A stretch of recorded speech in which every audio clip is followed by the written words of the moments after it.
Сәлем баршаға. Бүгін мен кешкі асқа мясо по-французски дайындадым. Мясо по-французски көп уақытты, көп күшті талап етпейтін тағамдардың бірі. Және де бұл тағамның ең жақсы тұсы ішіндегі керекті қоспалар барлық ас үйден табылады.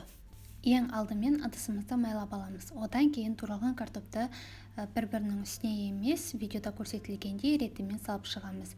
Және де картопты кескенде тым қалың қылып жібермеу керек, орташа қалыңдықта кесеміз.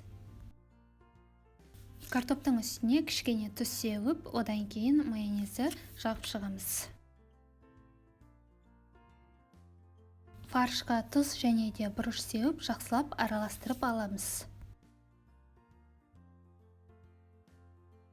Енді сол фаршты картоптың үстіне орналастырып, қолымызбен жайып шығамыз.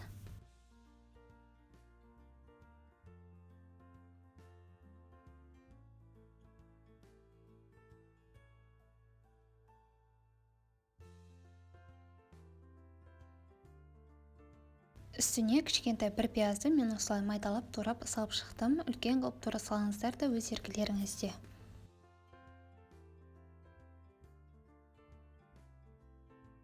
Майонез жағып болғаннан кейін үстіне картоптың қалған бөлігін орналастырып шығамыз.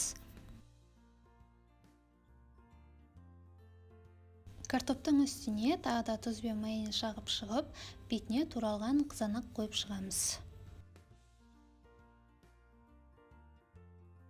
Қызанақтың үстіне де дәл сол процесті қайталаймыз.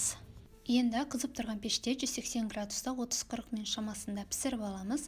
Ең бастысы картоп піскен болуы керек, оны вилкамен тексеріп көресіздер. Піскеннен кейін үстіне теркадан өткізілген сырды салып, қалауларыңыз бойынша аскөк сейлен салып, тағы да 5-10 минутқа сыр ерігенше пешке саламыз. Осымен біздің кешкі асымыз толығымен дайын болды.